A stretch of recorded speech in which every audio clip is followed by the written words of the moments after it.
ستجدون آخرین یریدون ان یأمنوکم ویأمنوا قومهم كلما ردوا إلى الفتنة أركسوا فيها فإن لم يعتزلوكم ويلقوا إليكم السلم ويكفوا أيديهم فخذوهم واقتلوهم حيث ثقفتموهم وَأُولَئِكُمْ جَعَلْنَا لَكُمْ عَلَيْهِمْ سُلْطَانًا مُبِينًا۔ ترجمہ: ان قریب تم کچھ دوسروں کو پاؤ گے جو چاہتے ہیں کہ وہ تم سے بھی امن میں رہیں اور اپنی قوم سے بھی امن میں رہیں، لیکن جب کبھی انہیں فتنے کی طرف پھیرا جاتا ہے تو اس میں اوندھے جا پڑتے ہیں۔ پھر اگر وہ تم سے کنارہ کشی نہ کریں اور تمہارے ساتھ صلح نہ کریں اور اپنے ہاتھ تم سے لڑنے سے نہ روکیں تو تم انہیں پکڑ لو اور جہاں پاؤ انہیں قتل کر دو، اور یہی وہ لوگ ہیں جن کے خلاف ہم نے تمہیں کھلا اختیار دیا ہے۔ ستجدون آخرین، ان قریب تم کچھ دوسروں کو پاؤ گے۔ اس آیت کا شان نزول یہ ہے کہ مدینہ طیبہ میں اسد و غطفان دو قبیلوں کے لوگ ریاکاری کے طور پر کلمہ پڑھتے اور اپنے آپ کو مسلمان ظاہر کرتے۔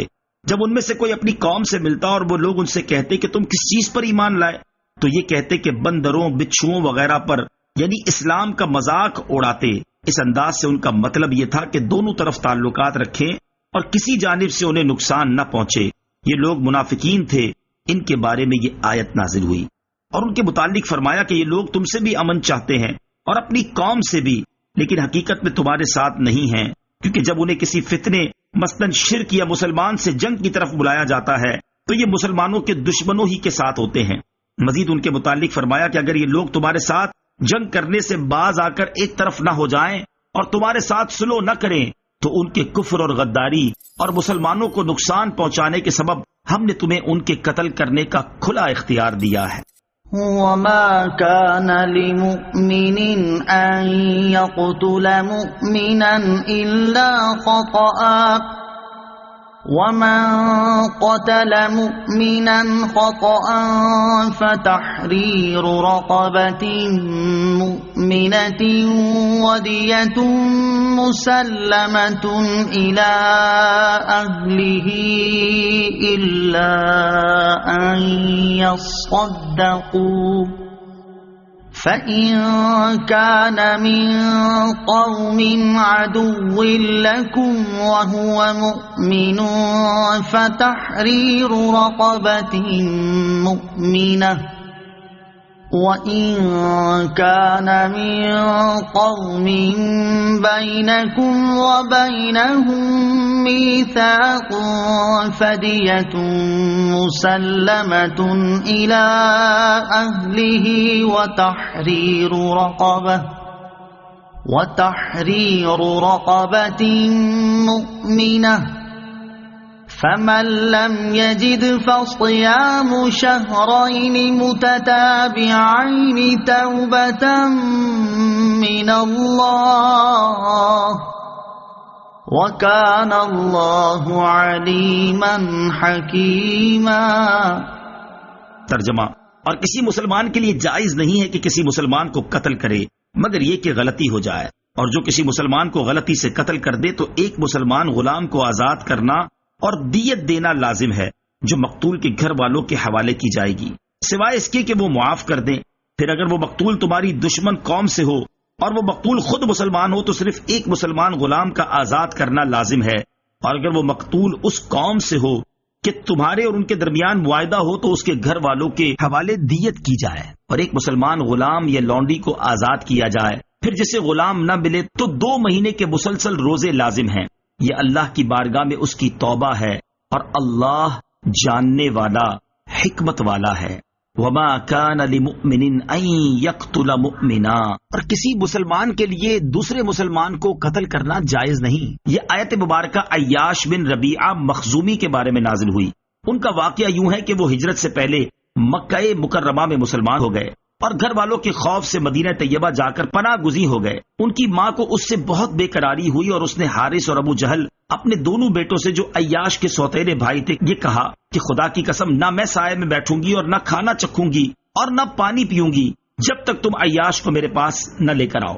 وہ دونوں حارث بن زید کو ساتھ لے کر تلاش کے لیے نکلے اور مدینہ طیبہ پہنچ کر عیاش کو پا لیا اور ان کو ماں کے جزا فضا کرنے، بے قراری اور کھانا پینا چھوڑنے کی خبر سنائی، اور اللہ عز و جل کے نام پر یہ عہد کیا کہ ہم دین کے متعلق تجھ سے کچھ نہ کہیں گے، بس تم مکہ مکرمہ چلو۔ اس طرح وہ عیاش کو مدینے سے نکال لائے اور مدینے سے باہر آ کر اس کو باندھا اور ہر ایک نے 100 کوڑے مارے۔ پھر ماں کے پاس لائے تو ماں نے کہا میں تیری مشقیں نہ کھولوں گی جب تک تو اپنا دین ترک نہ کرے گا۔ پھر عیاش کو دھوپ میں بندھا ہوا ڈال دیا اور ان مصیبتوں میں مبتلا ہو کر عیاش نے ان کا کہا مان لیا اور اپنا دین ترک کر دیا۔ اس پر حارث بن زید نے عیاش کو ملامت کی اور کہا تو اسلام پر تھا، اگر یہ حق تھا تو نے حق کو چھوڑ دیا اور اگر باطل تھا تو باطل دین پر رہا۔ یہ بات عیاش کو بڑی ناگوار گزری اور عیاش نے حارث سے کہا کہ میں تجھے اکیلا پاؤں گا تو خدا کی قسم ضرور تمہیں قتل کر دوں گا۔ اس کے بعد عیاش اسلام لے آئے اور انہوں نے مدینہ طیبہ ہجرت کر لی، اور ان کے بعد حارث بھی اسلام لے آئے اور وہ بھی ہجرت کر کے رسول کریم علیہ الصلوۃ والسلام کی خدمت میں پہنچ گئے۔ لیکن اس روز عیاش موجود نہ تھے اور نہ انہیں حارث کے اسلام کی اطلاع ہوئی۔ قبا شریف کے قریب عیاش نے حارث کو دیکھ لیا اور قتل کر دیا تو لوگوں نے کہا اے عیاش تم نے بہت برا کیا، حارث اسلام لا چکے تھے۔ اس پر عیاش کو بہت افسوس ہوا اور انہوں نے رحمت دو عالم علیہ الصلوۃ والسلام کی خدمت اقدس میں حاضر ہو کر واقعہ عرض کیا اور کہا کہ مجھے قتل کے وقت ان کے اسلام کی خبر ہی نہ ہوئی۔ اس پر یہ آیت کریمہ نازل ہوئی اور کفارے کی صورت بیان کی گئی، ومن قتل، اور جو قتل کرے۔ یہاں آیت میں قتل کی 4 صورتوں کا بیان ہے اور پھر 3 صورتوں میں کفارے کا بیان ہے۔ پہلی صورت یہ کہ مسلمان کا کسی دوسرے مسلمان کو ناحق قتل کرنا حرام ہے۔ دوسری صورت یہ کہ مسلمان کسی دوسرے مسلمان کو غلطی سے قتل کر دے، جیسے شکار کو مار رہا ہو مگر گولی مسلمان کو لگ جائے، یا کسی کو حربی کافر سمجھ کر مارا لیکن قتل کے بعد معلوم ہوا کہ مقتول تو مسلمان ہے۔ اس صورت میں قاتل پر ایک غلام یا لونڈی کو آزاد کرنا لازم ہے اور اس کے ساتھ وہ دیت بھی ادا کرے گا جو مقتول کے وارثوں کو دی جائے گی اور وہ اسے میراث کی طرح تقسیم کر لیں۔ دیت مقتول کے ترکے کے حکم میں ہے، اس سے مقتول کا قرضہ بھی ادا کیا جائے گا اور وصیت بھی پوری کی جائے گی۔ ہاں اگر مقتول کے ورثہ دیت معاف کر دیں تو وہ معاف ہو جائے گی۔ تیسری صورت یہ ہے کہ اگر وہ مقتول دشمن قوم سے ہو لیکن وہ مقتول بذات خود مسلمان ہو تو صرف ایک مسلمان غلام آزاد کرنا لازم ہے اور دیت وغیرہ کچھ لازم نہ ہوگی۔ چوتھی صورت یہ ہے کہ اگر مقتول ذمی ہو یا مسلمان حکومت کی اجازت سے مسلمان ملک میں آیا ہو جسے مستامن کہتے ہیں تو اس کو قتل کرنے کی صورت میں اس کے گھر والوں کو دیت دی جائے گی اور ایک مسلمان غلام یا لونڈی کو آزاد کیا جائے گا۔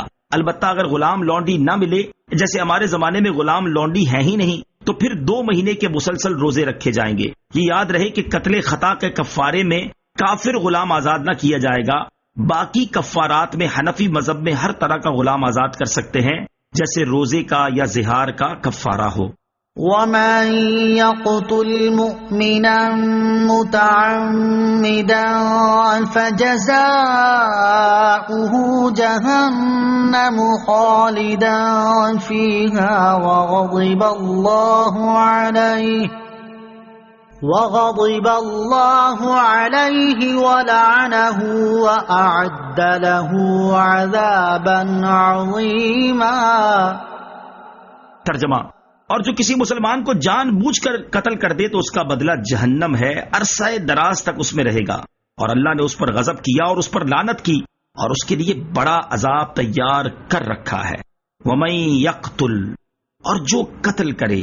اس سے پہلی آیت میں غلطی سے کسی مسلمان کو قتل کر دینے کا حکم بیان کیا گیا اور اس آیت میں جان بوجھ کر کسی مسلمان کو قتل کرنے کی اخروی وعید بیان کی گئی ہے۔ مسلمان کو ناحق قتل کرنے کی مذمت۔ کسی مسلمان کو جان بوجھ کر قتل کرنا شدید ترین کبیرہ گناہ ہے اور کثیر احادیث میں اس کی بہت مذمت بیان کی گئی ہے۔ ان میں 4 احادیث سماعت کیجیے۔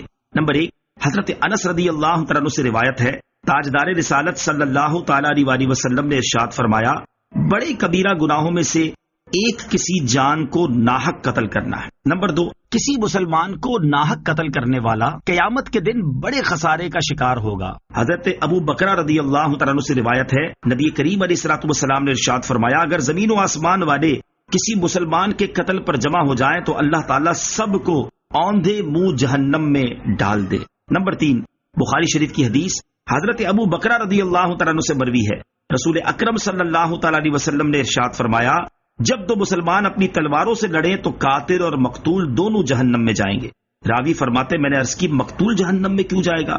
ارشاد فرمایا اس لیے کہ وہ اپنے ساتھی کو قتل کرنے پر مصر تھا۔ نمبر 4، ابن ماجہ کی حدیث حضرت ابو ہریرہ رضی اللہ تعالی عنہ سے روایت ہے، حضور پرنور علیہ الصلوۃ والسلام نے ارشاد فرمایا جس نے کسی مومن کے قتل پر ایک حرف جتنی بھی مدد کی تو وہ قیامت کے دن اللہ تعالیٰ کی بارگاہ میں اس حال میں آئے گا کہ اس کی دونوں آنکھوں کے درمیان لکھا ہوگا یہ اللہ عز و جل کی رحمت سے مایوس ہے۔ افسوس کہ آج کل قتل کرنا بڑا معمولی کام ہو گیا ہے۔ چھوٹی چھوٹی باتوں پر جان سے مار دینا، غنڈہ گردی، دہشت گردی، ڈکیتی، خاندانی لڑائی، تعصب والی لڑائیاں عام ہیں۔ مسلمانوں کا خون پانی کی طرح بہایا جاتا ہے۔ گروپ اور جتھے اور عسکری ونگ بنے ہوئے ہیں جن کا کام ہی قتل و غارت گری کرنا ہے۔ مسلمانوں کا باہمی تعلق کیسا ہونا چاہیے؟ ایک مسلمان کا دوسرے مسلمان سے تعلق کیسا ہونا چاہیے؟ اس کے بارے میں 5 احادیث سماعت کیجیے۔ بخاری شریف کی حدیث ہے، حضرت عبداللہ ابن عمر رضی اللہ تعالیٰ عنہما سے مروی ہے، حضور اقدس صلی اللہ تعالیٰ علیہ وسلم نے ارشاد فرمایا مسلمان وہ ہے جس کے ہاتھ اور زبان سے دیگر مسلمان محفوظ رہیں۔ ایک اور بخاری شریف کی حدیث حضرت انس رضی اللہ تعالیٰ عنہ سے روایت ہے، سرور کائنات صلی اللہ تعالیٰ علیہ وآلہ وسلم نے ارشاد فرمایا تم میں سے کوئی اس وقت تک مومن نہیں ہو سکتا جب تک اپنے بھائی کے لیے بھی وہی پسند نہ کرے جو اپنے لیے پسند کرتا ہو۔ نمبر 3، مسلم شریف کی حدیث حضرت ابو ہریرہ رضی اللہ تعالیٰ عنہ سے روایت ہے، سرکار دو عالم صلی اللہ تعالیٰ علیہ وآلہ وسلم نے ارشاد فرمایا مسلمان مسلمان کا بھائی ہے، نہ اس پر ظلم کرے نہ اسے حقیر جانے، تقوی یہاں ہے، اور اپنے سینے کی طرف 3 بار اشارہ فرمایا انسان کے لیے یہ برائی کافی ہے کہ اپنے مسلمان بھائی کو حقیر جانے۔ مسلمان پر مسلمان کی ہر چیز حرام ہے، اس کا خون، اس کا مال، اس کی آبرو۔ نمبر 4، ترمذی شریف کی حدیث حضرت عبداللہ ابن عباس رضی اللہ تعالی عنہما سے مروی ہے، سرور عالم صلی اللہ تعالی علیہ وآلہ وسلم نے ارشاد فرمایا وہ ہم میں سے نہیں جو ہمارے چھوٹوں پر رحم نہ کرے اور ہمارے بڑوں کی تعظیم نہ کرے اور اچھی باتوں کا حکم نہ دے اور بری باتوں سے منع نہ کرے۔ نمبر 5، مسلم شریف کی حدیث ہے، حضرت عبداللہ ابن مسعود رضی اللہ تعالی عنہ سے روایت ہے، تاجدار رسالت صلی اللہ تعالی علیہ وآلہ وسلم نے ارشاد فرمایا مسلمان کو گالی دینا فسق اور اسے قتل کرنا کفر ہے۔ مسلمان کو قتل کرنا کیسا ہے؟ اگر مسلمانوں کے قتل کو حلال سمجھ کر اس کا ارتکاب کیا تو یہ خود کفر ہے اور ایسا شخص ہمیشہ جہنم میں رہے گا، اور قتل کو حرام ہی سمجھا لیکن پھر بھی اس کا ارتکاب کیا تب یہ گناہ کبیرہ ہے، اور ایسا شخص مدت دراز تک جہنم میں رہے گا۔ آیت میں خالدن کا لفظ ہے، اس کا ایک معنی ہمیشہ ہوتا ہے اور دوسرا معنی عرصہ دراز ہوتا ہے، یہاں دوسرے معنی میں مذکور ہے۔